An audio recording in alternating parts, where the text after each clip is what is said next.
Hey, what's up, everybody? I'm back at you again with another episode of the Keep Going podcast. Today, my guest name is Breanna O'Connell. She's a mortgage lender here in Oklahoma City, and she is the owner of Mosaic Mortgage.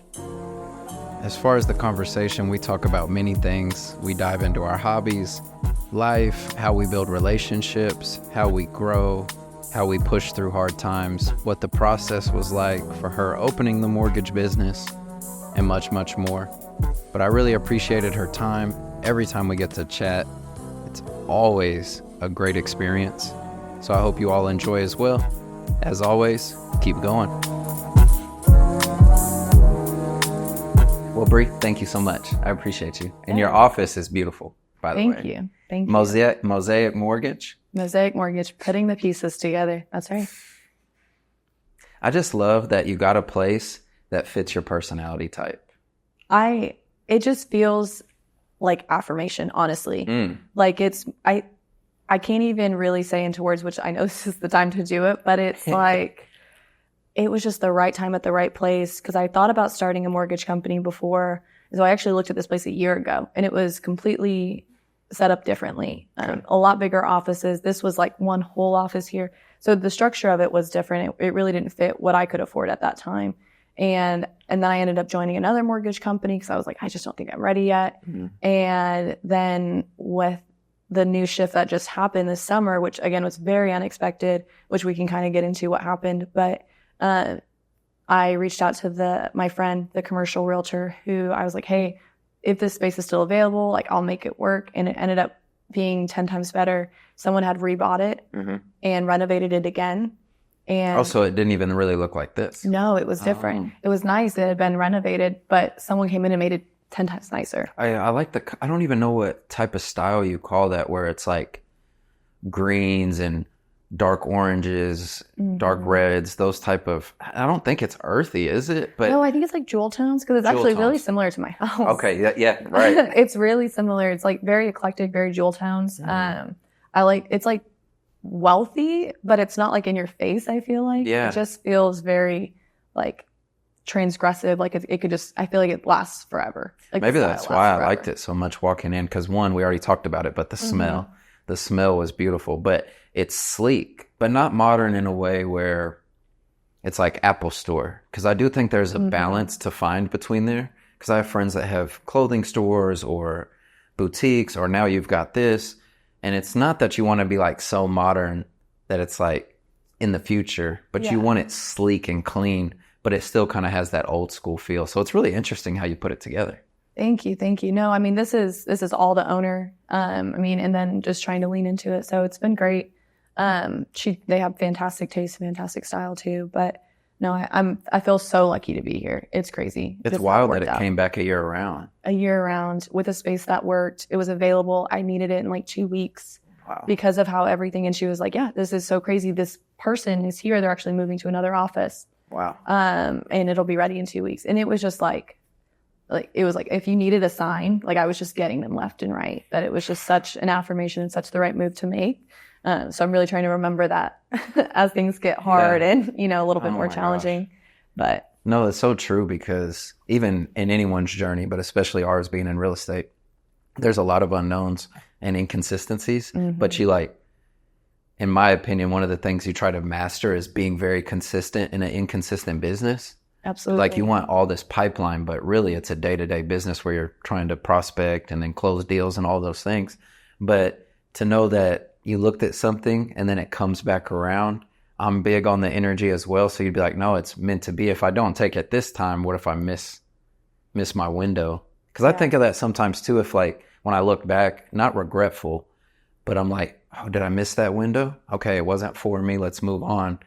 But I do think back, because a lot of stuff does come back around. Some stuff doesn't. So. Oh, absolutely. I don't know. It's interesting. No, it's amazing. I think I've had a really lucky perspective that I was given because of a lot of like the bad things that happened early, or harder things that happened earlier in my life, and being able to reflect on them so quickly about how it pushed me to be better and to excel in the future. And I mean that like it was like a bad thing would happen, and then someone would reach out and like help.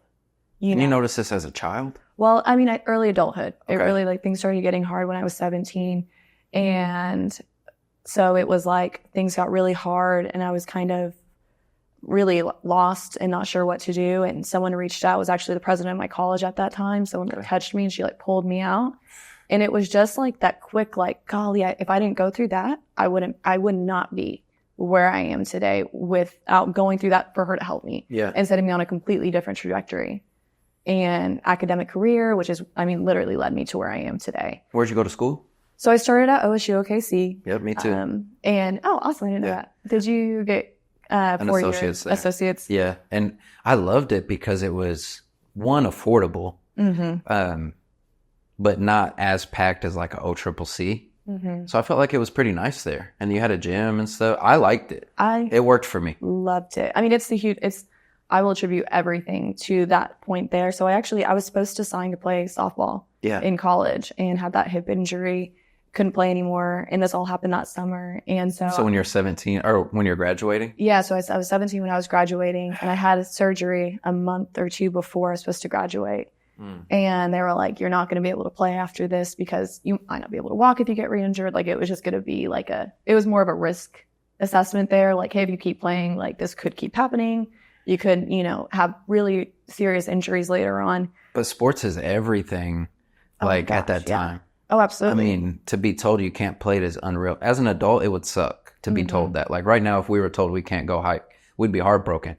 But as a child, when that's all you do is sports, so softball. Oh, absolutely. For me, it was basketball. Like, you don't want someone to make that choice for you. So for you to be mature enough to be like, no, I'm not going to pursue it. I mean, that takes a pivot in itself. Well, thank you. It was hard. I mean, it's funny to see someone else have that perspective on it because a lot of people don't understand.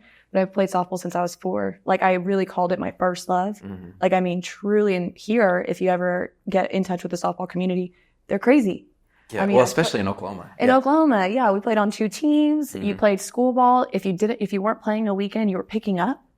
So you were that would mean you're just on someone's team? On someone's team for like when a girl couldn't make it. I mean, you were just playing nonstop with the hopes of what's crazy is there really isn't much to account for outside of going to school. Yeah, because after college, there's not professional softball, correct? There is now. Oh, there Shout is out to the OKC Spark. That literally just happened last year. Really? Yeah. Oh, wow. Okay. So, which is like warms my little heart for all those little softball girlies. But yeah, I think there's 7 teams. They've kind of gone back and forth with professional teams. Which we don't have to get too deep into softball, but no, I love that though. That's cool that they have an outlet because there's a lot of like sports, whether it's female or male, that don't have, an in-game form. Yeah, exactly. And then you see basketball players and, which is so entertaining, but if you ever go to a softball game, I mean, the energy is amazing. It's so fun, so loud. What position did you play in softball? So I was utility. I was catcher. I did not even know that was a position.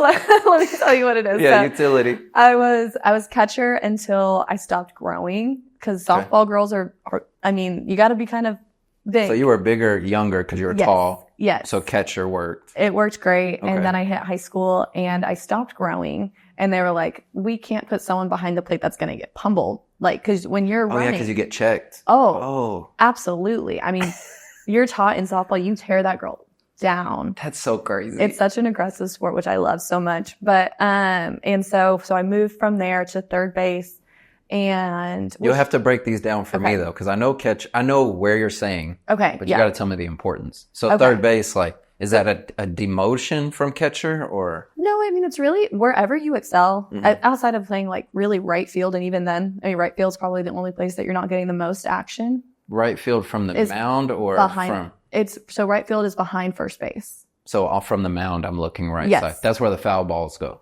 Correct. Yeah. And it's doesn't get a lot of attention because it's hard to hit over there. We can kind of get into softball as far as like the most common places that are going to see the most action are going to be left field and third base and shortstop. Oh, so you're in a busy position. You're in a busy spot. And at third base, you have to have a really good arm. And so that's what I could do. If there was one thing in softball I could do really well, it was just throw a ball. That was really it. Yeah. And I wasn't afraid to throw my body at it too. Okay. Like which actually I get, joked on or really berated for today through Josiah because he's always like, I just don't have a fear of getting hurt. And he's just like, but you should. But I just have been hurt My so wife's much. The same way. We went to ride horses casually at a friend's house where it was just like 5 or 6 acres and they were walking us through it. Mm-hmm.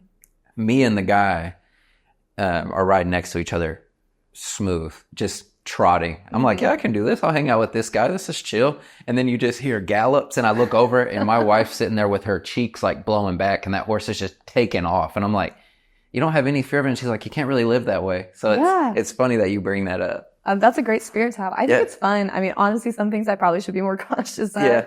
But I will say I'm really thankful for that because, I don't have like a fear of doing certain things. Like I've gotten to rock climbing later on in life and like things like that. We actually wanted to get into that. Oh, so good. We talked about that. We did. And my wife brought it up again. We found a place that does a 2-week trial where you get all the gear.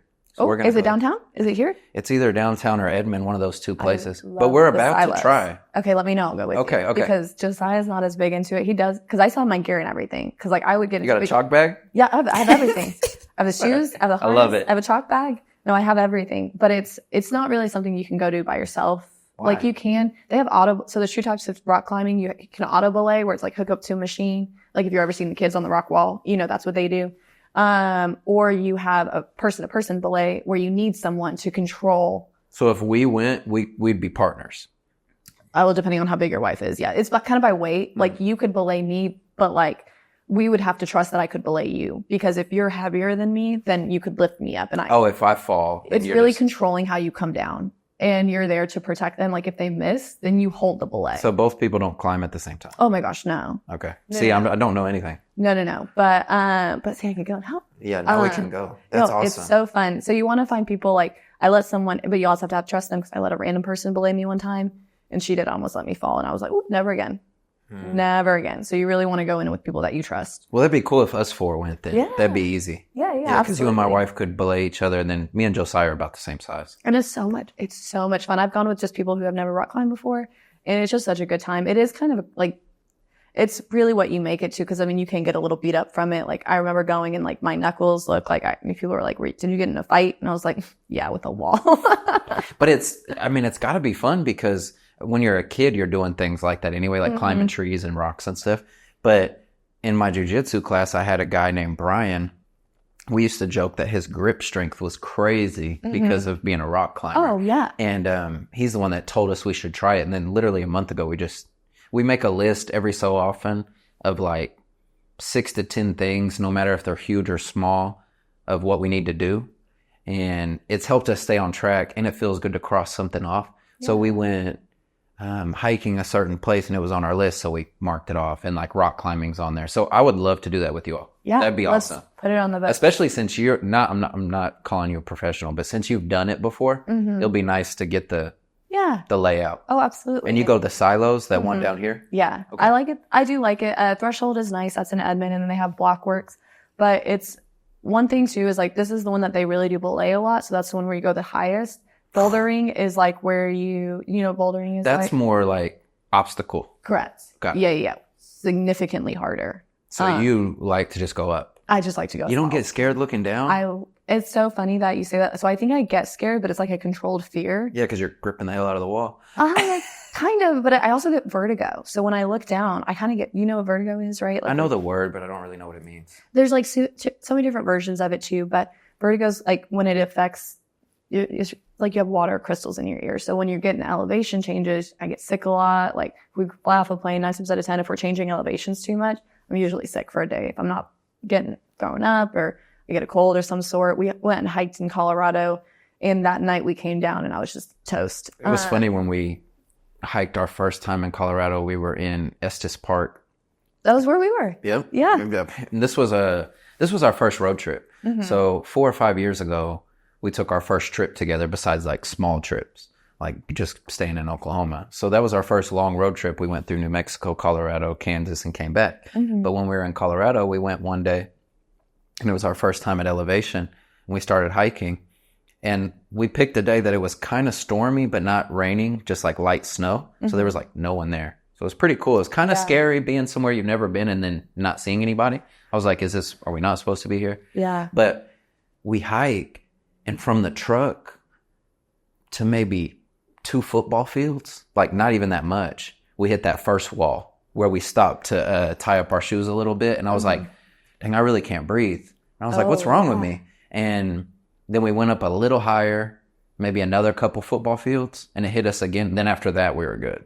Like we caught our breath. But that first initial, I couldn't believe it. And what really, and I'm kind of competitive. So what cracked us up is this lady walked by in shorts and a tank top with trekking poles, and she was probably 65.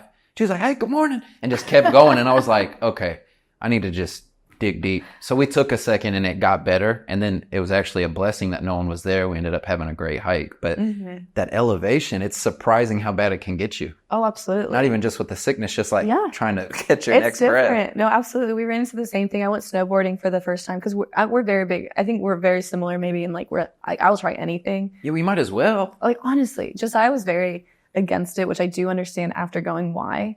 But we went snowboarding, kind of the same thing, the elevation, getting used to, because you're doing a really physical activity, snowboarding. And you're dressed a lot, so you don't want to sweat and stuff. It was crazy. I was just head to toe, man. But that was probably one of the hardest things. That was really scary to do too. Which one do you think's scarier, the snowboarding or the skiing? Because they say one or the other is easier. They say skiing is easier. Because 4 points of contact, I guess? I think yes, I think it's harder to catch an edge, that's the scary part about snowboarding. So catching an edge is where yes. Okay. So, which I never tried skiing. I immediately went to snowboarding. That was my first time ever doing it as an adult, which I don't think that they ever recommend. But Josiah had said for like 10 years, like he would go by himself with his buddies and they would have a great time. And I was so like, I want to go. And he said I couldn't. And I was like, oh, now I have to. And so we finally went, and we went with a friend of his and his wife. He knew how to snowboard. Josiah grew up snowboarding. Oh, and he's telling you no. So you're like, no, man, you got to show me. Right. Well, I was like, well, if you can do it, I'm athletic. Like I'm agile, I can pick up things. And I had no right, to be fair. Like I really hadn't skateboarded or longboarded. I mean, he has longboards and I've like dabbled, on a nice flat terrain. Yeah. But never snowboarding. And it was one of the like mentally hardest things to do. And I did a lot of it by myself. Because you just can't. I mean, you can only watch people for so long, but when you watch someone who's been doing it for 20, 30 years, they just take off. They don't even do things the right way because they're just doing it for their own body and their own center of gravity. So the way that they do things is going to be different than he would teach me something, and then right around it was the wrong thing. And he's like, oh, but this is kind of what I do. But he doesn't even remember. But you were able to get it? I was able to get it for the most part. I had one really, really bad fall. Like a somersault? I went down a hill. Because your feet are strapped in, right? Yes, you're strapped in. That's what kind of freaks me out. Even though you would need that because you're not going to be able to stay on the board. Yeah. It freaks me out that it's stuck on there because once you flip, then you're like glued together. Yeah, but it's crazy. I will say that's like the one thing that you probably get the most comfortable with is being attached to it. It's kind of like a safety net. It's almost when you come undone or when you feel like it's loose, that's when you feel like you don't have control. Okay. So it's actually like, it's weird how you do become one with it. So you do like it? Yes. Yeah. Okay. Yeah. You like become like comfortable. You're like, oh, this is where I know I can stay up and stay on. It's when you get like disconnected with it. And where was that? Colorado? Yeah, that was in Pagosa Springs, which is such a cool. Is that by Estes Park or that's more south? It's way south. It's on the New Mexico border. Okay. So, which a cool road trip if you guys have never been to, because we went through Santa Fe. And Taos. We didn't go through Taos. Well, you went by it on that highway. The only reason I bring that up is because that's our little safe haven, is that corridor right there. So we've been all through that. New Mexico is so underrated. I love that people don't like New Mexico. Because it's great. I love it. I hope people hate it forever. Because that's where I want to buy hundreds of acres and then just retire. Because it's so beautiful there. It's so peaceful. It's so beautiful. It has like culture that like you don't see everywhere else. Like the architecture. Crazy. Yeah. Santa Fe is insane. That's where we stayed at Santa Fe. Santa Fe is insane. And the food scene, there were so many cool people. Like it was awesome. We got into charcuterie like 5 years ago. And I think that's like when you're hitting an adulthood. You're like, no, I can eat grown-up Lunchables now.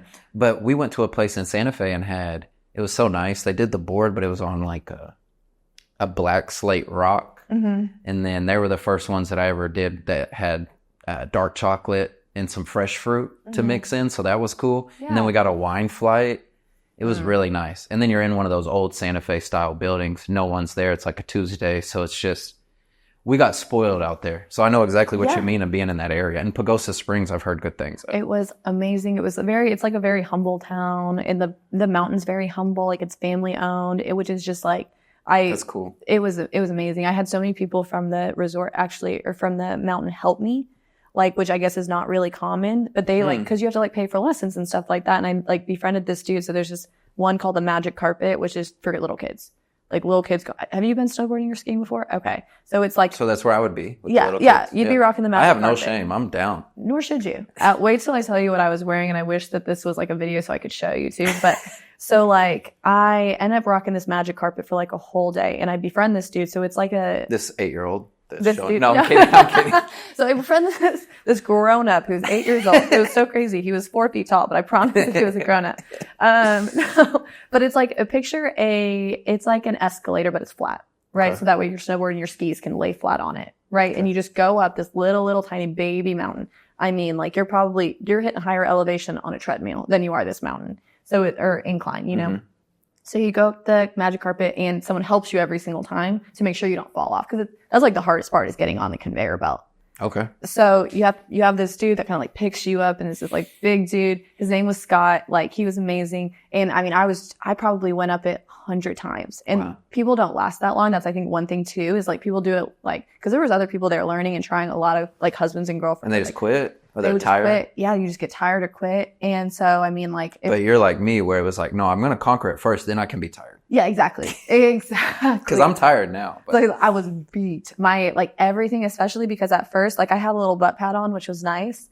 But, like, I didn't have anything to protect my knees, nothing to protect my butt. And you're falling so much forward. You'd think the snow wouldn't be bad, but you're crunching. Oh, and it was hard because it was like the time it's like was kind of icy, so there wasn't a lot of powder. Mm-hmm. And so, which I guess is another thing to take into consideration. It's harder to snowboard off of. So anyways, and it's because it wasn't steep enough, it's actually harder too. So you want a steeper mountain, those are easier, but then you go fast. So it's very like contradicting. Gosh, this seems hard. It was hard. And so like that's why people give up. So I befriended this dude, Scott, and he's just like by the end of it, though, like I'm doing a full run without falling. Like by the end of it, he's like bear hugging me. But it was like the staff was so encouraging. And so I finally moved to like a bunny hill and another staff sees me. I think they saw me out there like just grinding it because I was like, this person wants it. She wanted it so bad. Also, I kind of got known around the park because I was like, Josiah, Brandon, that's his best friend. I was like, you guys just go have fun. Go like, do your thing. Yeah, like I'll be fine. Like I'm a big girl. I'll be okay. But I had this giant turtle stuffed animal that I eventually, like we brought it with and I didn't wear it first. So I strapped it to my butt because it's like a seatbelt. And so, I mean, it was like the size of like a sled. Like it was huge. It was this giant turtle. And then I had 2 little mini stuffed turtles to put on my knees. So the whole park started calling me Turtle Girl.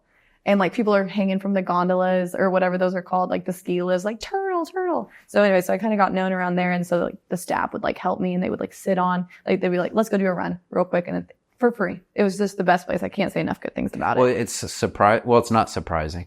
But people are so ugly that they don't get these experiences. But as I've gotten older, I've noticed that the more not entertained, the more interested and like humbling, those type of things that you're being, you'll receive that back. So even just now when I was picking up your coffee, I went to Stitch and I wanted to go there because they're starting to roast their own. So they have a bunch of funky roasts and stuff. And I start talking to them about it. And she's like, well, here, try this. I've got a little left over. And pulls out this pour over and it's like cinnamon raisin. And then you taste it. It tastes just like that. But I'm using coffee shops as an example because since I'm interested in it, I've gotten behind the curtain so many times, like the same way you're doing with the snowboard. Since you are interested and trying and not being an asshole, they're like, oh, no, we'll show you this. We'll show you. Like, it's crazy the freebies you get. Oh, the little blessings. The freebies of life. No, absolutely. And it's so funny because you say that. It's like, it's just about being intentional and genuine. Yep. And not expecting it because you're just being genuine. So if it comes great. But if not, it's like this Mosaic Mortgage. Yeah. Like you weren't forcing it, but you were on the pedal. Yeah. So you're not going to force into somewhere you don't want to be. But this is all working out. It's like, oh, it's meant to be. Oh, connect the so dots. Meant to be. Absolutely. It's just capitalizing on the opportunities.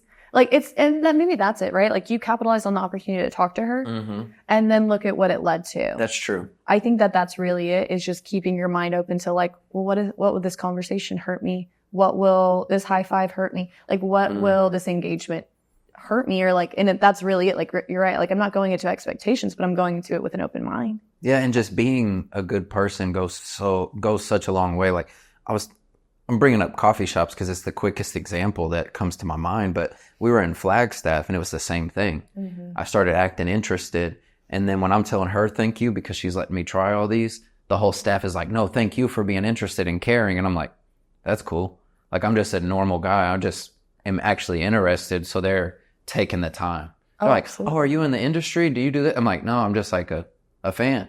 Yeah. And I wanted to learn from you. So it's cool how those moments come up. So you're sitting there on the snowboard. They're giving you all these freebies. Like, I know it felt good when you finally were able to go up, I guess, to another. Yeah. So you just keep going on like your mountains. Yeah. You just keep climbing the mountains based off of it. And I will say I did get bullied because I am so competitive. You got bullied? I got bullied into making a really bad choice though, because I took a 2 risks too soon. And that's when I took my tumble. And then Josiah watched me. And so I went from magic carpet to the bunny hill to I think it's green is what they are. They go by colors. So yeah, black's the worst. Black's the worst, right? Like double How black. far is green from the black though?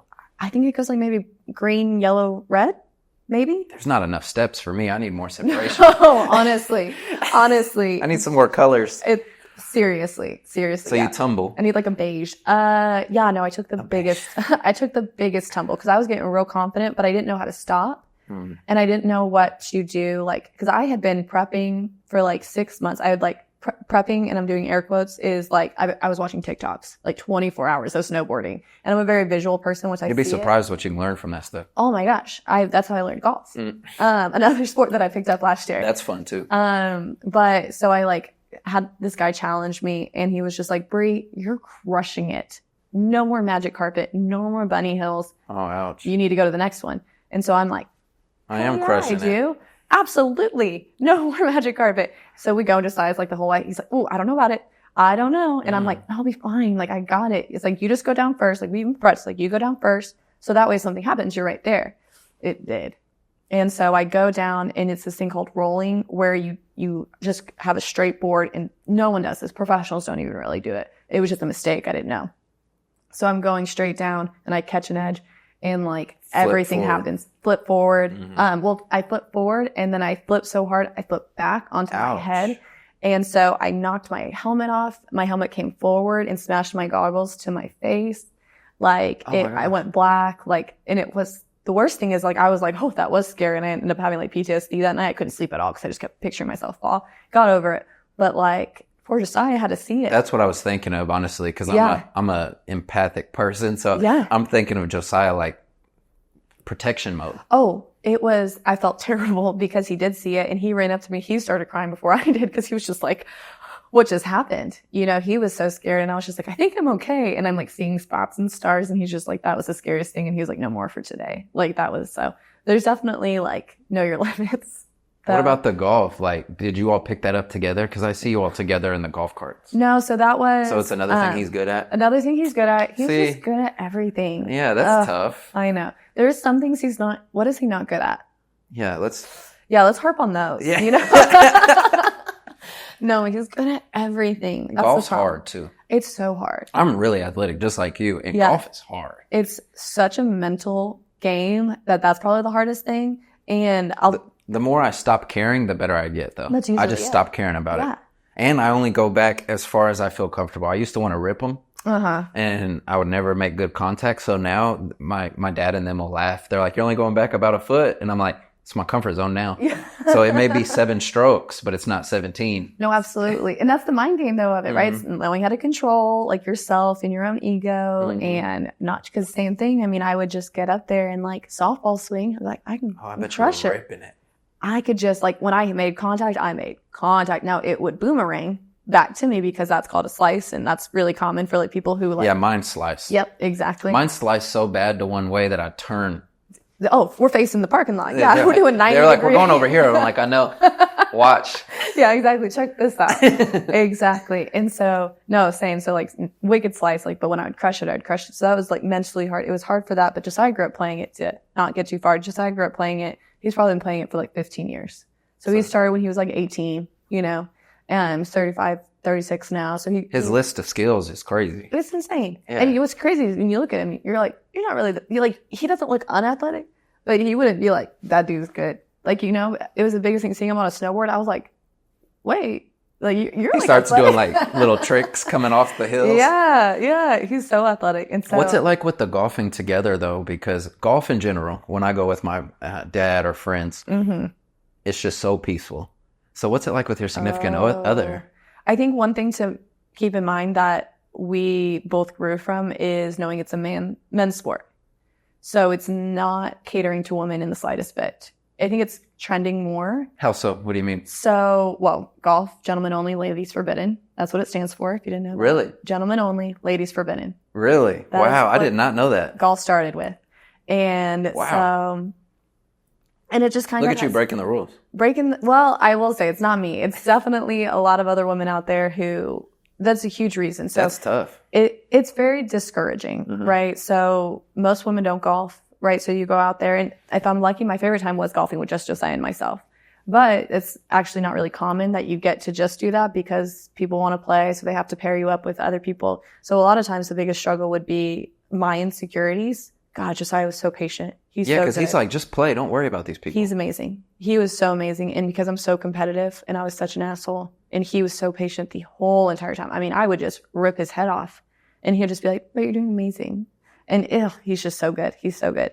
And so... You need those opposites. Oh my gosh, absolutely. The problem is he's always the great one. And I'm always the headstrong. Well, some people have a purpose. Maybe that really is what it is. I mean, my wife will sometimes she has times where she'll go to both ends and then snap out of it and feel bad. And it's not like she's being rude or anything. She's just direct. And that's just her personality type. And she'll feel bad. I'm like, no, it's fine. We just counterbalance. It's just what it is. That's a good perspective. You're strong here. I'm strong here. It doesn't mean that sometimes I don't get discouraged or something.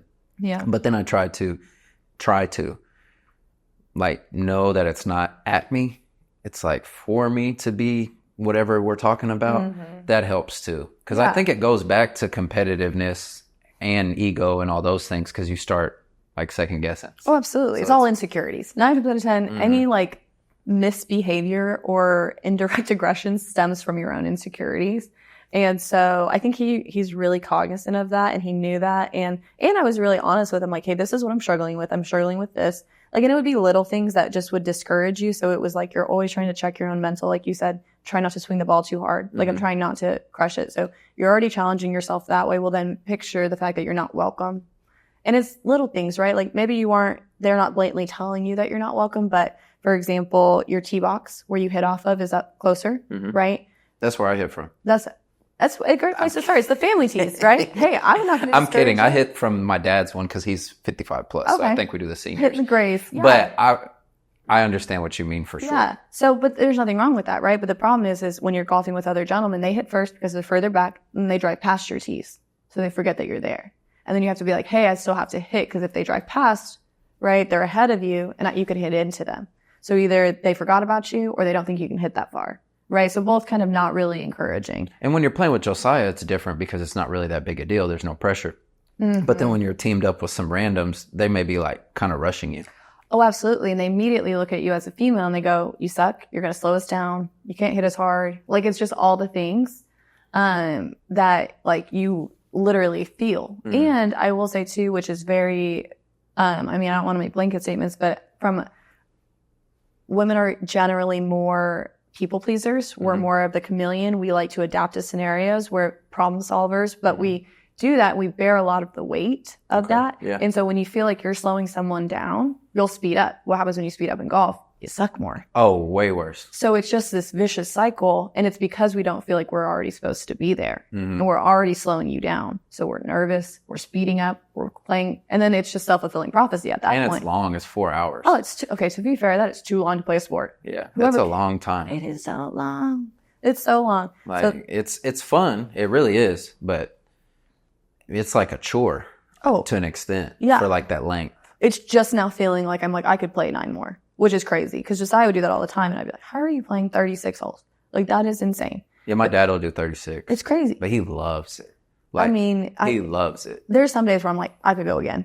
My dad shoots good and is by par and stuff. He loves to golf. He's a golfer. And his friends that he golfs with are pretty decent too, where they can flow. He likes to play by himself too. But maybe that's where we're similar because I like to do my hobbies by myself sometimes. I'll go play soccer by myself or I'll go play pool by myself. And I don't have any problem playing for 3 hours by myself when it's something I'm passionate about. Yeah. But it's interesting that you've had these moments with Josiah where you're trying something new and he's already been experienced, but y'all still get to bond over it. It's like the rock climbing, the golf, all those things. It's been great. He gave up rock climbing. That's He my didn't beef like with it? him. We just didn't keep at it. And to be fair, the schedule didn't really allow it. But I don't mind. I really don't, because I did get to learn new skills and get to try something new, and that's really more valuable for me. And I'm happy to fill his bucket, especially because he sacrificed so much of his time working for us and providing for us. So I'm like, this is how I need to meet you to get to spend time with you, which actually is that how it kind of started? Oh, absolutely. Oh, nice. Yeah. And I didn't even think about that. if you talk to a lot of the women who golf, I'm going to say 95% of it is that scenario. Yeah, my aunt plays with my uncle, and I bet that's why. Yeah. He's like legit. He's like maybe almost 70, but plays every single day. Dude, those people are living the life. He plays every day. I know that's when you retire, that's what they do.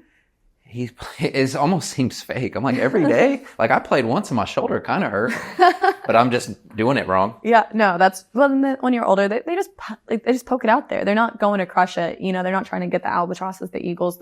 They might get a birdie, you know. But no. Where do you all like to play? We are members at the Greens. Okay, that's where a lot of people like to play that I talk to. Good.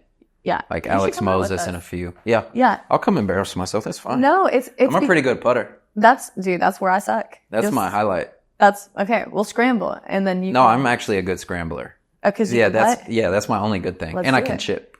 Oh, okay. So I do like a good chip too. So, but it's funny because when I grew up playing with my dad and them, my dad and my grandpa would play, and they're pretty good. I have a younger cousin that was better at the stuff I wasn't good at, so he would play too. Like, he could throw a spiral with a football just clean. Mine would wave. And then he took golf lessons, and I didn't want to. They were like, "Do you want to do golf with Ohia?" And I was like, "No, I'm going to just play basketball." But now when they play, it's so hilarious because, like, I am an athlete to play with these guys that actually know what they're doing. But what I meant was I would go with them and I'd be like, "No, don't." I was like 11 or 12 years old. Like, "No, don't pay for me. I don't want to play." And then they'd pull up to the hole and I would just chip and putt. So I'd chip and putt like 10 holes. So I got that down. Yeah. But I've just started learning to drive like within the last 3 months. Really? Yeah. Because every time we'd play, I'd be like, even a few years ago with my dad, I'm like, "I don't even need to drive. I'll just hit from where you land.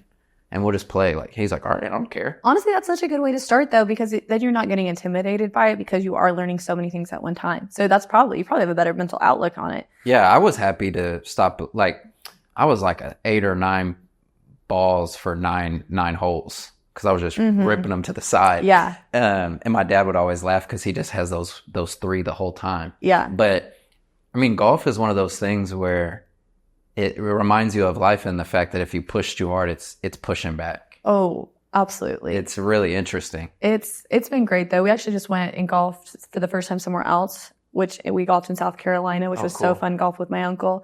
Him and Josiah are just 2 peas in the pod. And you knowing what you're doing to an extent to where you can play is cool. Oh, it was amazing. Yeah. And my uncle was like, "Oh my gosh, I golf better than him. Shot a 90. That's my best score I've ever shot." But I genuinely think that I've never shot under 100.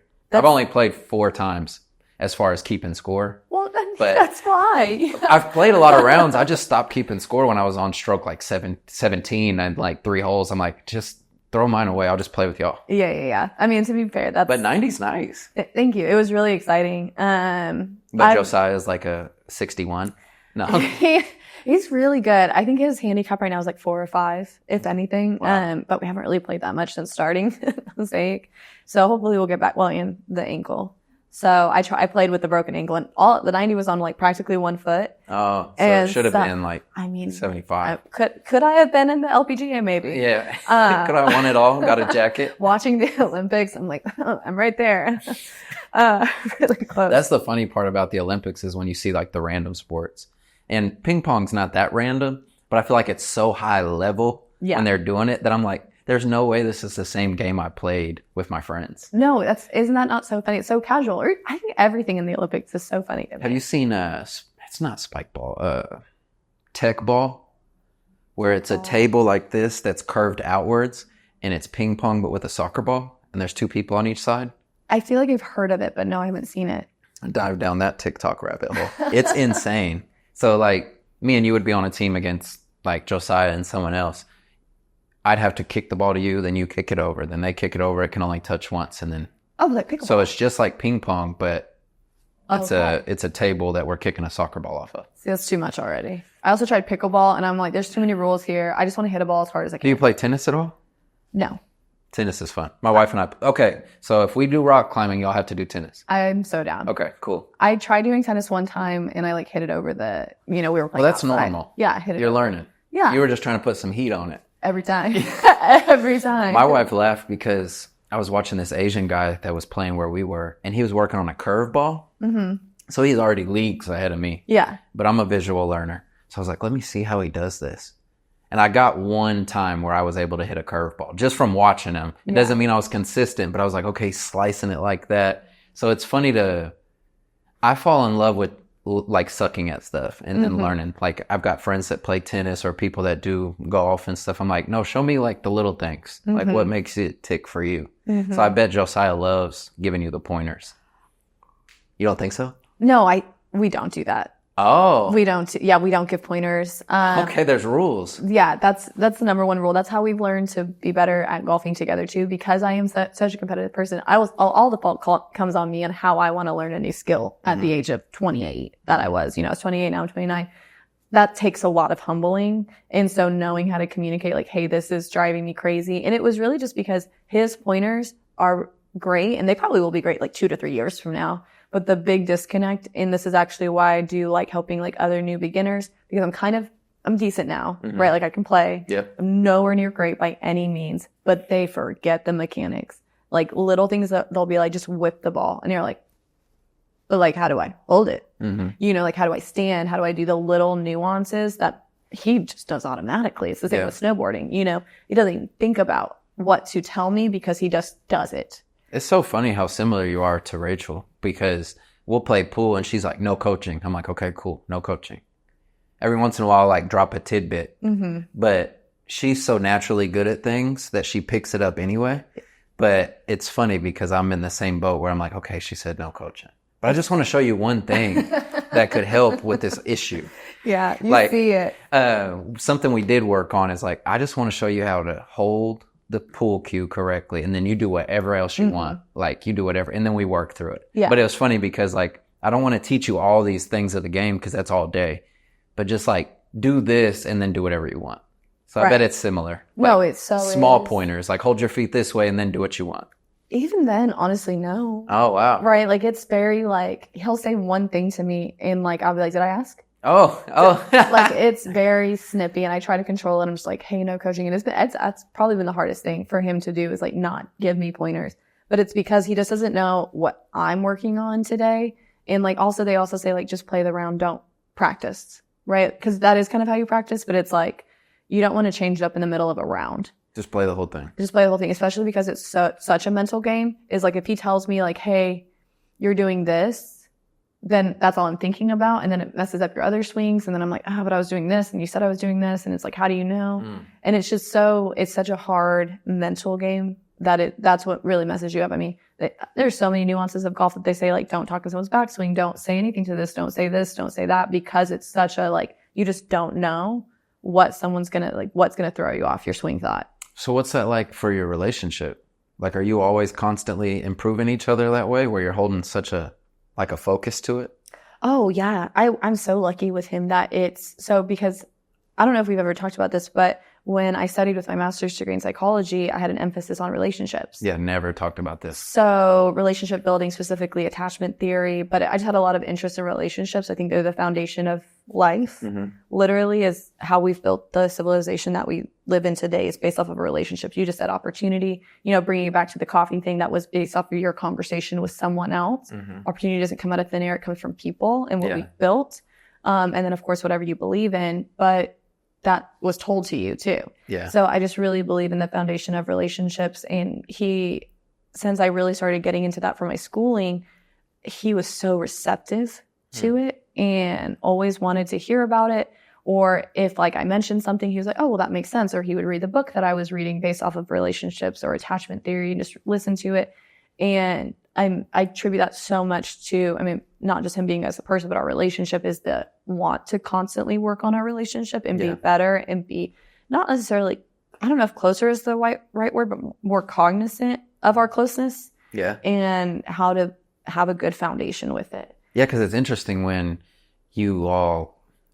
I'm speaking kind of in our age group, because that's what I have the most experience in. But that's where I see is that, like, you get to a point where you're so close, you're almost, I don't know how to say this, but you're almost not as close. But I don't mean it in a way that y'all aren't close. You don't have all these connections. It's like, it's not a smother mentality. It's where when I was young, it was a smother mentality. And I'm still young in the grand scheme, but in my younger relationships, it would go from like, smother. Absolutely. Like every time. Yeah. And then now it's like, no, we have so much connection and respect for each other that distance is okay when needed as well, which I really struggled with that until I met Rachel.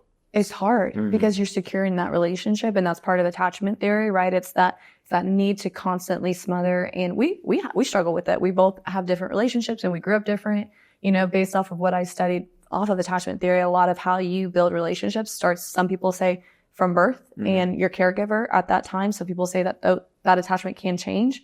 I would argue it would probably change with what type of trauma you experience. So it's the foundation you set from your caregiver, and then life experiences will probably alter that, And so we definitely struggle with that in our differences of, I'm a very, like, I don't want you to smother me. In fact, if we're feeling any sort of turmoil, I feel suffocated. And he's the complete opposite of that. He wants to be reassured, and which is very normal. And that probably is the better reaction to, like, get away. I'm probably a little bit more avoidant in that I'm just like, oh, I feel smothered, get away. And so we definitely differ, but it's exactly what you said of, like, understanding that we are individuals and we're coming together for a relationship, but we are individuals first, and you have to be complete individuals to be a complete relationship. Yeah. And I think that's where people lose sight later on in their relationship, even the relationships now, because we can talk about those, the people that are around our age, but even older, like, they forget to be themselves too. And that's something we've always tried to preach to each other, is like, no, well, we don't want to lose ourselves. If anything, we've gotten better with each other, though, 100%. Yeah. I've gotten so much better, like, not only in just my day-to-day life, but just like how I am with people, how I am to myself. All those things have been learned, through companionship, but that keeping your individuality is huge. And it's so exciting. I think when you have your own individuality, we really get excited about when we share a commonality with something, which is so funny because when you do get in a relationship, I mean, you see it all the time, like styles merge, personalities merge. You start speaking the same vernacular every single day because you're around each other 24/7. The thing that gets me is laughing the same. Oh, it's so good. My wife will laugh and we'll be like almost on the same tone. And I'm like, if this is our biggest fault, I'll live with this one. This one's good. But that's something adorable and you get to share because it's not everything. When we'll say the same things, or, and then we're just like, we are, and we love that because it's like a symbol of our partnership, but it's because we're individuals and we're coming together that gets to be celebrated instead of being the norm. Right. And so that's one thing. And I don't remember why we got onto this topic though, but that we really appreciate working on our relationship. It's almost hesitant to, like, ever have kids or, do anything else because we just appreciate what we have and what we work towards. I every time we talk, even when it's just like quick, it always seems to just be like right on point. So that's hilarious because, like, I'm good with kids. Like, I've been an uncle for a long time. I'm sweet to my nephews and nieces. I'm always going to take care of them. But I don't really want kids. And at this time, things could change. Always. Things could change. But when my wife and I talked about it a couple years ago, we were close, and then it just wasn't the time. And since then, it's like similar mindset to you. It's like, no, we enjoy each other so much that I'm like almost selfish. Oh, absolutely. Like, I'd rather do this for like 80 more years. Isn't that so exciting? Yeah. What a gift. Yeah, like, I'd rather just play with you for the rest of my life if we can. And isn't that so lucky to have that? We talk about all the times you were like, gosh, we're just so lucky. We just really, we reflect on, and try not to judge, but reflect on other people's relationships. Well, you have to use it. Yeah, you're always comparing, right? And we just all the time are like, I mean, it's so silly. We'll probably high-five each other, honestly, because we're just like, God, how lucky are we? Like, people don't have what we have to just genuinely enjoy each other and be content. Yeah. It's like, why rock the boat on that? And also having the perspective of not always wanting more, which I think is hard in our society. Yeah, you have to be grateful. You have to be grateful and not want not constantly looking for, is there something better out there? And that is like, I'm so happy to have that mindset. And I think that's one thing that's hard from a business perspective too, though, is like, when do you switch it on and when do you switch it off? Like, I'm so content in my job that it's like, do I push it for what's better? And knowing that's where it gets hard. Yeah. That's the balance that we're all struggling with. Because I like, especially in real estate, I mean, you know this better than most people I'm talking to. Like, you could always get better numbers. So it's endless, but you have to find where you're still productive. But then you balance like, well, we're not here just to be productive. Yeah. Like, we got to live too. So it's a weird equation you're always trying to balance. And it's just interesting on the comparison, because not comparing like, oh, they're doing better than me, but I always look and I'm like, seeing someone do X amount and you're like, I guess I could improve here. And you're like, but I had a really good week. Yeah. And then you start weighing like what's important. Absolutely. So that's interesting to look at. And it's hard, especially when you're like, you do have big dreams, and it's like you get such external pressures of like, you know, you don't want to be a failure. You see, I mean, if I see hashtag hustle culture or hustle hard, you know, stuff like that, which like I do appreciate.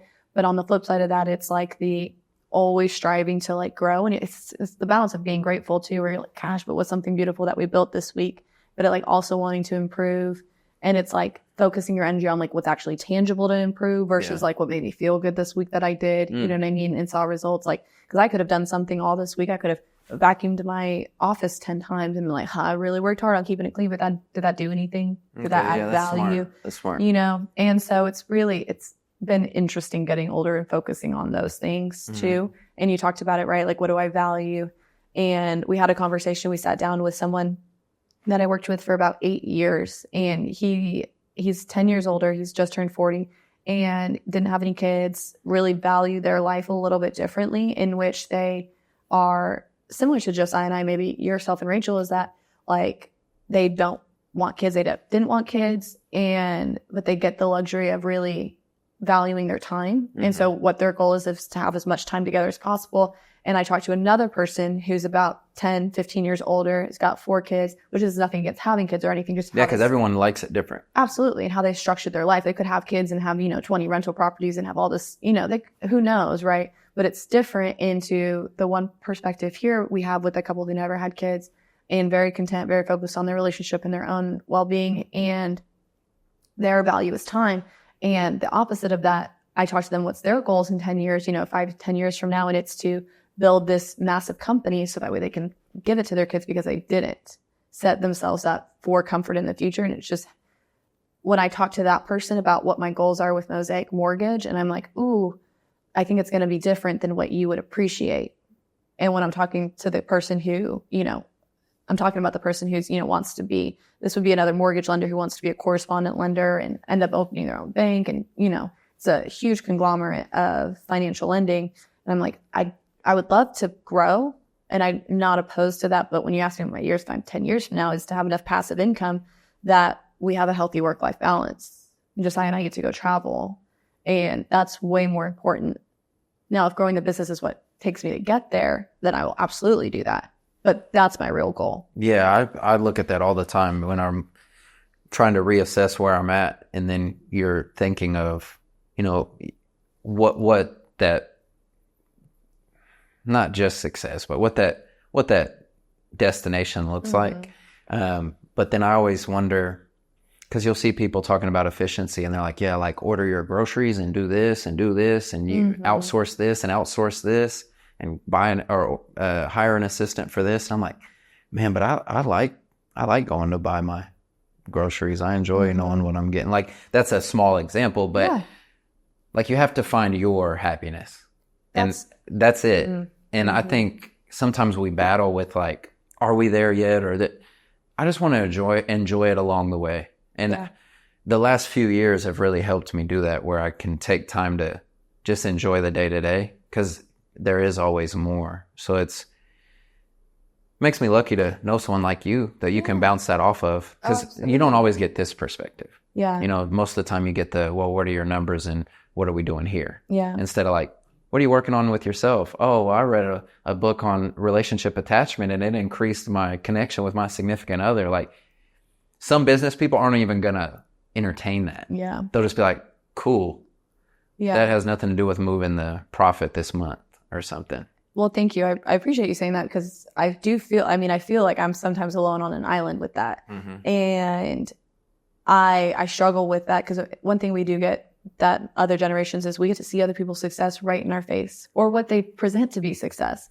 And so it's like daily. You're just slapped with it. If I pull up my phone right now, it's like, this is the next 10 ways to get rich, stuff like this. This is what I did to get rich. You should be rich, blah, blah, blah, blah.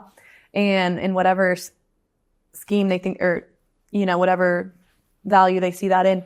But it's so interesting to, like, I don't know, it's a different perspective to value, like, the relationships with people, and to believe, and that's what will lead to growth, and that will lead to a development and a happy life. Yeah. And it's a really, really hard balance. Yeah. And I like, especially right now, I've never felt it more, because like, I've always been able to be that person to focus on a relationship, because Josiah was the provider.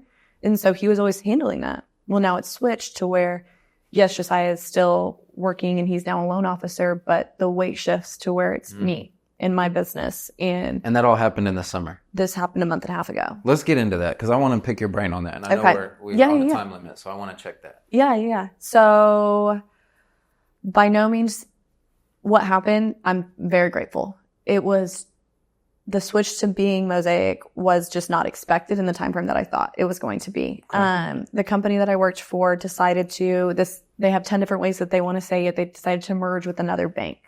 Okay. So I was a mortgage broker. Mm-hmm. Okay. That means that we're independent mortgage broker. We work with wholesalers. You're kind of like a third party contractor. Yeah. Right? Or like an insurance company that shops those rates. Correct. Yep. And so loved that team. I loved the people that I work for. I still do.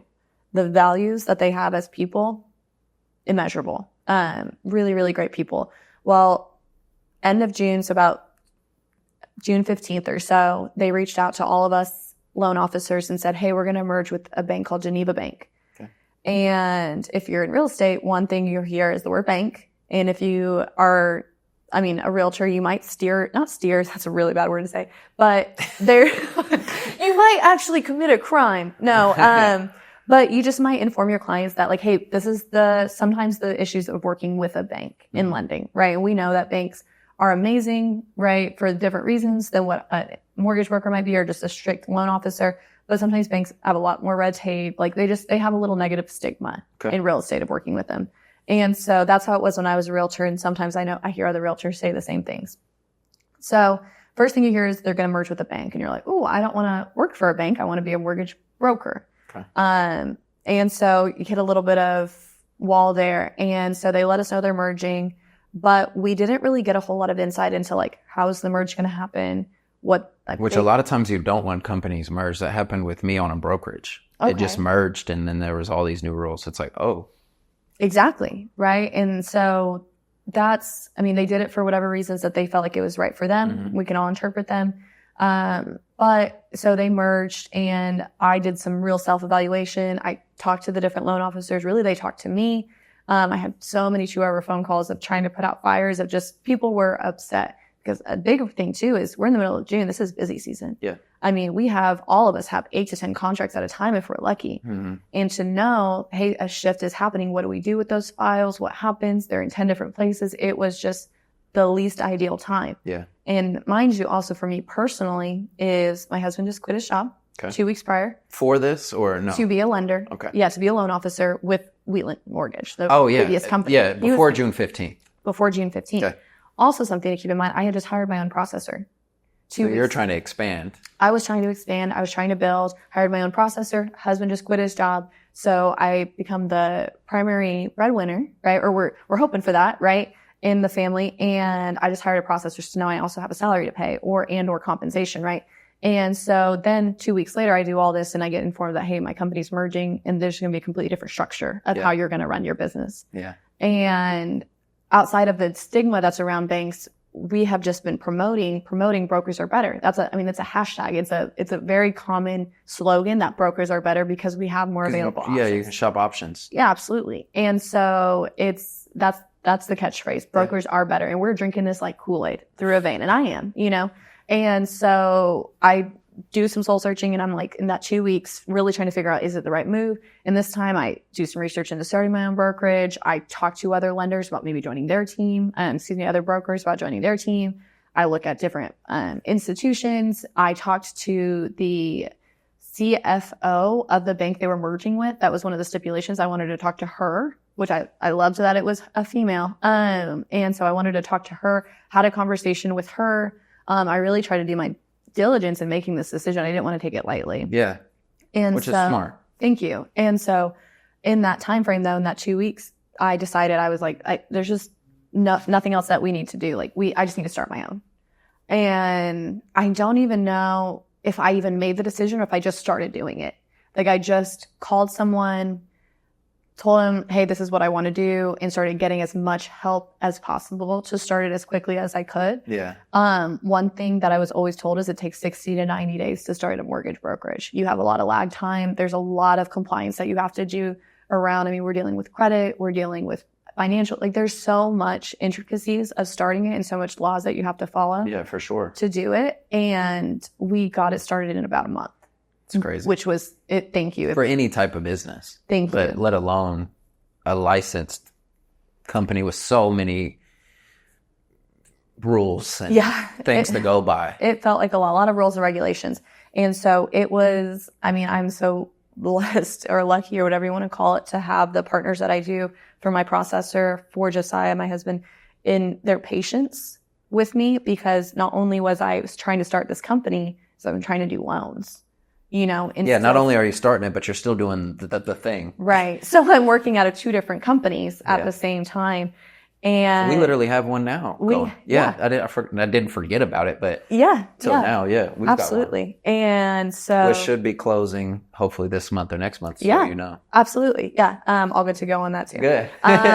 So it's been the craziest month and a half ever. And in the middle of that too, I mean, my uncle got married. My grandma ended up passing away unexpectedly. So that was like, we were like 3 months in and my grandma ended up passing away. And I was just like, oh gosh, this is not.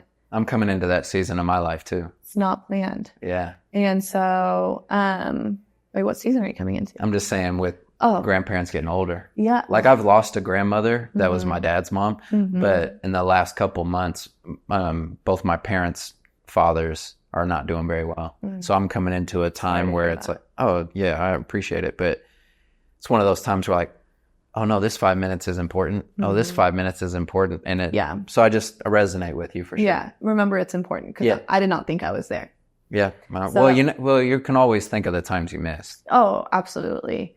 And it was just, I think the fact that it was unexpected made it really hard. And then you're really reflecting on like, did I spend those 5 minutes like I should have? Did I do all the things? Which I will say, even though I'm 31, 32 years old, I'm young myself, but I would assume that those people would want you to know that it's not that way. I would hope that they would be able to talk to you and because they wouldn't want you to be sitting here with guilt. Yeah. I don't know. She might. Really? She's spicy. Yeah, no, I'm just kidding. She might, but I feel like I'm seeing one of my grandpas that I'm not super close with. But he's really cherishing seeing me now because he's getting close to the end. Yeah. So I would assume that it's the same after they're gone too, that they're not going to look at you with a bag of hate. They're going to look at you like life is life. There were times I wasn't there for people. Yeah. I think that's like probably the healthiest mindset to have. Yeah. It's all you can because you're just guessing. Absolutely. I hope so too, you know, and it was my only grandparent. Yeah. So I think that's what sucks it's too. Tough. She wasn't amazing as a grandparent, but like she also had a really hard life and like all the things, you know, all the well, as you grow up and mature, you realize like someone else had all these other things they were dealing with. Yeah, absolutely. And so, I mean, so that happened in the middle of all this transition. And when did you open this? So I think we were starting to get like, we could do loans like July 15th. Okay. Dang, that's so fast. It was crazy. Wow. It was like boom, boom, boom. I had a lot of help as far as like, I think one thing I've learned as an adult, and I learned really quickly when all that stuff happened when I was 17, is ask for help. People want to help, just ask for it and you can find it. And so I'm never afraid to ask for help. So I asked anyone and everyone that would help me. And shout out to my broker that I was working with Geneva. I mean, I didn't really end up needing a lot of it, but they were so ready to help in whatever capacity needed because they understood. Well, and it goes back to your character because people don't act that way to you for no reason, which sometimes I don't give. Like, I get flowers from other folks, but sometimes you have to realize that the reason, so the same thing with the coffee lady, the reason they're being so delightful with you and helping is because of your character. Because they wouldn't just do it for no reason. No one's out here just doing something for no reason. Now, that doesn't mean like you don't give something to someone without expecting something back. But they're not going to give their effort. Those snowboarders are not going to take you down the magic carpet over and over and over again if they don't see that you care. Yeah. So it's important to realize that, especially in life, as I've seen, is those blessings are also for a reason. Like, this building coming back around a year later is for a reason. Like, those people setting their hand out for you is for a reason. Now that you're in the position you're in, whatever happens next is supposed to be. So because we can't just make it work. Yeah. Like, you can't just make things happen. There's something else in control. So I think it is huge to be humble, but to take the humble hat off in a positive way sometimes and realize that the reason those people were there for you, the reason this is working, the reason we even have a good relationship is because of how you are. Well, like, if you weren't that way, why would we want to talk more? Why would people want to do business? Why would people want to mentor you to open your own? Because being a business owner is a huge thing. Well, thank you. No, I appreciate you saying that. And it's actually something, it's so funny you say that because it's something I'm really working on right now, which is, it's giving yourself flowers, but it's like, it's a confidence thing. And it's so funny is, I don't know if Benjamin Tubbs, the VA home team, if you've seen him, I've so been attuned to this is he calls himself the number one real estate agent in the state of Oklahoma for VA home loans. I don't know if he started doing that right now. I don't know if he started doing that day one, but I don't think he's been in real estate for 20 years. I'm pretty sure he's fairly newer. And I say fairly newer the last 5-10 years, right? And he is now. So I don't know when he started calling himself that, but that's a subjective thing. He's not measuring it. He's not making a blanket statement. He just truly believes it. And having that confidence, and it's been crazy because I don't know at what point I needed that affirmation to be like, no, I know I'm the best loan officer for clients. Yep. And it's wild to say because it's like you just said, I let other people give me flowers and I'm humble and I say, oh my gosh, thank you. And I do a little red smile, but it's something to say like, no, I'm so confident that I just care more about the next than the next person and the next person. And it might not be that I know everything, but I know I care more. And I know my approach is going to be gentler and I know I'm going to be empathetic and I know what I believe in and I know that there's value to that. It might not be the 20 years of experience that so-and-so has over here, but so-and-so might lie. And I know that there's ways that other people treat their clients that's not to the same level of service that I give or I want to give. And it's having that confidence. I have a client right now who I've never spoken to a client in this manner. And to me, it still feels like it wasn't crass, but it was just so direct because I'm usually very, very gentle with clients because it's not my money I'm spending. It's not my choice. And sometimes some people need that approach. Oh, absolutely. But it's knowing when other people don't. Yeah. And it was someone who she needed help. She needed guidance. She was trying everything. She was trying to do her research. And I just said point blank, I said, this is what you need to do. This is going to be the least expensive. This is what I'm telling you. And this is why it's the least expensive. And I backed it up with facts. But it was the confidence to say, I know this is the best decision. If you feel like another decision is right for you, go with that. But I know from my perspective, this is the best decision in my experience. Yeah. And now she's under contract for X number of dollars. It's a large amount of dollars. But that came from the years of you grinding. And I know what you mean about being confident, though, because I'm coming up on 7.5, 8 years of real estate. As far as investing in realtor, only 5 years. So I'm still in that early period, too. But there are times when I have to just give them the facts, and then you just live with it at that point. Because I used to want to dance around it so much to get them on board. Yeah. Because I know this is better for them, but you have to let them think it's better for them because that'll help move the needle. But it's like, no, listen, I know you're going through this ring around, but here's A, B, and C. This is what's going to help you. Whether it's with me or not with me, it's going to be these. Absolutely. And then it seems to make more sense because I know what you mean. Because me and you are similar in our relationship building, but sometimes you do have to be direct. You have to read those personality types. Some people they're a driver, but sometimes they want someone to drive. Yeah.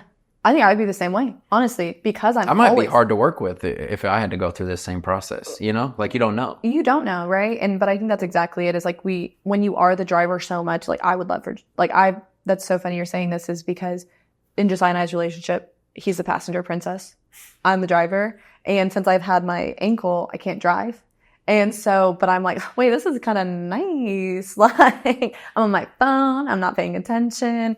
Like, it's nice. It's nice to let someone else have control every once in a while. And I do think, like, when they're coming to us, they're not buying homes every other day. And you're dealing with investors. So, you know, you're dealing with maybe more savvy people in just real estate. Yeah, but I deal with the other side a lot. And I forget to remember that, oh, this is their first home or second home. And they are planning on living in it for 20 years, 30 years. It's not... I was literally talking to a realtor the other day on the phone because I go back and forth with agents and investors and things because we network on how to get through certain obstacles. And he was struggling with that. And I was like, man, you just got to remember that they don't do this every day. Sometimes even when you explain it perfectly, it's almost too much. Because I find myself like over explaining something. It's like, reel that back in a little. And something I've seen in my sales process in the last month is I'll get to the end and, you know, hey, is there any of these things that are not understood? And they're like, no, I understand those 3 really good, actually. And you're like, oh, cool. Because in the past, it wasn't like that. But I'm really looking forward to what you have going here because we met it's crazy how long ago. Really, like 8 or 9 years ago. Yeah. We were both babies. It's really crazy. And then to get into the real estate scene and connect again, and then see how fast that times went, but see the changes that we went through. Yeah. It makes me excited to see what's next for you because you've always been a caring person and always wanted to put the client first and always available. Thank you. So I think that's impressive to see where this goes with that. Thank you. Thank you. No, it's been so exciting. I think we talked about this when we reconnected. It's like how exciting to reconnect because now that we've built that of like go away, come back kind of thing, like that we know if we lose connection, which I don't see we would, but you know, 10 years from now, we're going to come back and be like, how exciting to hear what you've worked on the past 10 years, you know, and just be in this community, which I think is so lucky that we get to be a part of in Oklahoma City. I didn't think it was that awesome, honestly. Really? Until I didn't give myself enough awareness to think it was cool. Yeah. Until about 2 years ago, I was like, this is really nice. Like, I really like that I can call Bree as a friend, but we're doing business. I love that I can call any of these people, even agents I don't know, and get past the fluff and get to the real thing quick. Yeah. Like, we're learning to be better professionals. We're learning to build those relationships faster. And then with those people like you and I that already have a foundation, we can go that time without talking and then call and it's straight to action. Yeah. Because we don't have to learn each other. Yeah. It's like, hey, I really do hope everything's great. I need you for like 30 seconds of just A, B, and C. And we can knock that out. And then we can go back to talking about rock climbing and hanging out and all that. But I think those things are so important. And now I realize why when I saw successful business people as a younger person, no wonder they were so friendly with each other too. You have to get kind of past those introduction stages, I guess.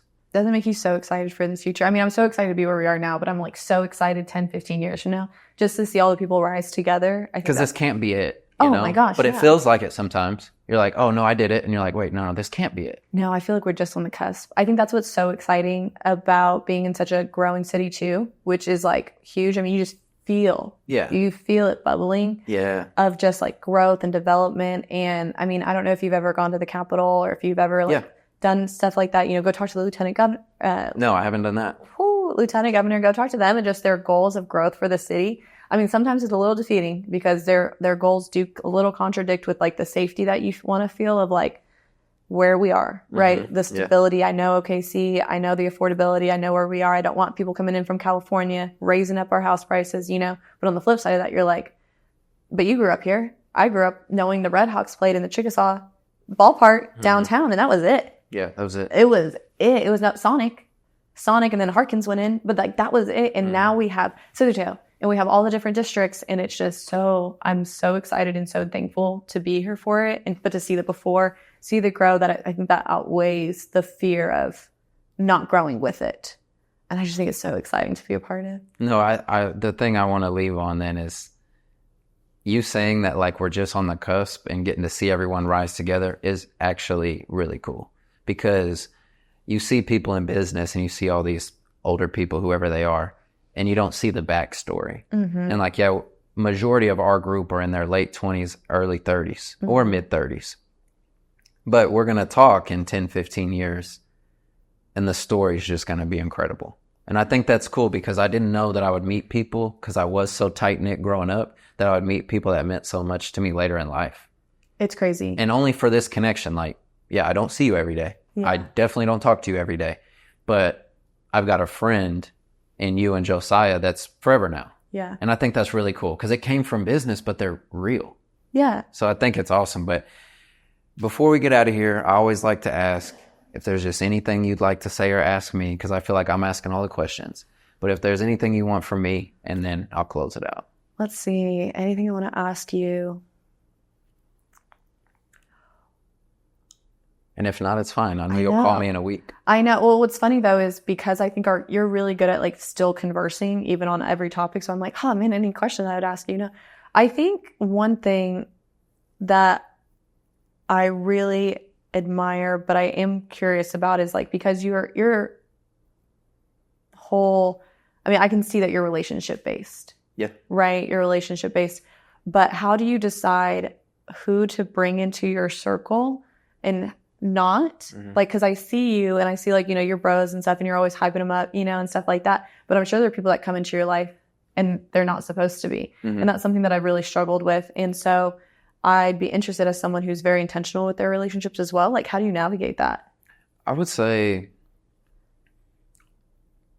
it makes me laugh because I'm going to butcher it, but it was a random clip of DMX talking about, listen. No, because it's true. You never know where you're going to get game from. Yeah. And he said, trust everyone to be themselves, but trust in you to see them well. And I feel like I'm big on that, for letting someone in my life for, I don't know the right word, like not that amount, but their entrance into my life is how much it's supposed to be. So I'm very open as far as giving people facts about me and how I am, because I'm not ashamed of anything I have to say. But as far as letting them in the circle, I know where to keep certain people. And so you may see me hyping up a lot of people, and I have a good relationship with them and it's very respectful and everything. But we also don't do a lot of necessarily like hanging out all the time. But I'm big on, if I want to bring someone into my circle for the long term, like yourself, like Josiah, I'll be intentional with spending some time out of my comfort zone. So like coming to your Christmas party, I'm going to tell you, I almost didn't go that night. Yeah. Like I was like, Christmas party, and I only know Bree and Josiah. I didn't even know Josiah yet. Yeah. And I was like, I don't know. But I went and it ended up being great. So when there's people I do want to let in, I take myself out of my comfort zone a little bit to build that relationship. But just like I said with that quote, I trust people to be who they are. So I do have friends and family and associates that I'm, connected with throughout that only go so deep. And then I respect them for that. Like there's a lot of people I have a really strong relationship with, but it's only 2 layers deep. Yeah. It's not 8, 9 layers like us, or 30 layers like someone else where we go back 20, 25 years. Yeah. I just try to be myself. I try to not want anything in return. I try to treat them how I'd want them to treat me, but I also only allow certain people as close as I feel they need to be. If that answers. No, it does. I'm selective, but I'm also not abrasive to where I used to be like, no, these are my 5 friends and I don't talk to anybody else. I think that that's really hard. And that's why I'm curious, because I feel like you keep a pretty open circle, but maybe that's just the perception that I've gotten. No, and it is open because all those people are deep enough. But I think it's really admirable to have so many people in, but I think that's something that I've struggled and I'm really growing into, is knowing where to keep people and where not to. I'm learning that too, yeah. And it's just so hard. And it's hard because it's also like you don't want to be just weighing them on their benefits that you're receiving. Yep. But on the flip side of that, but you also have to be mindful of like, well, are they benefiting? Are they adding to my life, or are they taking? Yep. It's a hard thing, especially in our industry. I think you just as a person in all of your different ventures, you're focused on relationship building, but this is a relationship business. And it's a hard thing to do. I struggle with that all the time. I try to be myself, and if that resonates with them, great. we'll keep going. If it doesn't resonate, then they're just not for me. But I don't want to change myself for anybody. And if something I say makes them feel a certain way, but I'm just being truthful and like being a good person, I'm not being rude to somebody, then maybe they're just not for me. Yeah. And I've had that. I've had plenty of that in real estate. Yeah. But for the most part, anyone I let in, it was for a reason, and it's good where it's at. Like I said, the depth of the relationship is what I think is cool, because people come into your life for seasons. I have a friend named Caleb McCain who was a college teammate of mine.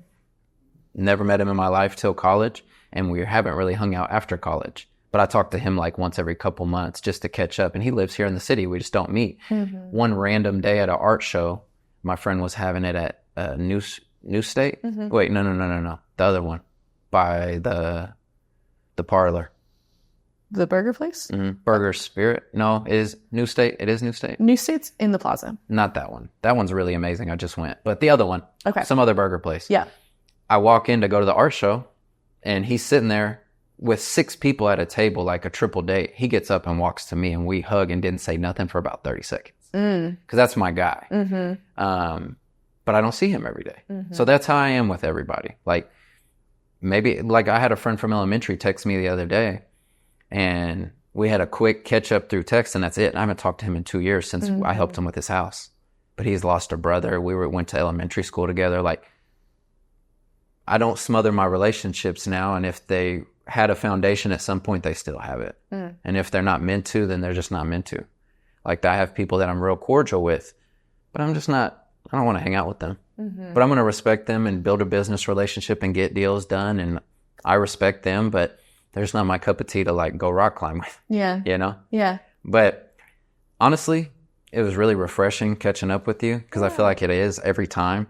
But I think we need to pick this back up again another time after maybe a few months when you get settled. Kind of check how you feel. If That'd be cool great. Absolutely. Bring Desai in too, see his perspective on things. Yeah, I would love to. He's ray of sunshine though, which he's really worked on, seeing his progression into like just being optimistic and really working towards, and I think this will be a good thing maybe for it, is one thing that we've tried to do, and we're actually teaching my processor, also my mom, about, is focusing on what we want, not what we don't want, which we hear all the time, right? Like the not running away from fear, which I think is very valid. It's like you're running towards what you want instead of running away from what you don't want, right? Which is the fear conversation, if you've heard that, right? Like, but it's interesting of changing it into a want perspective of, it's like, I can tell you 10,000 things I want, but I really couldn't tell you what I don't want, because I just don't even focus on them.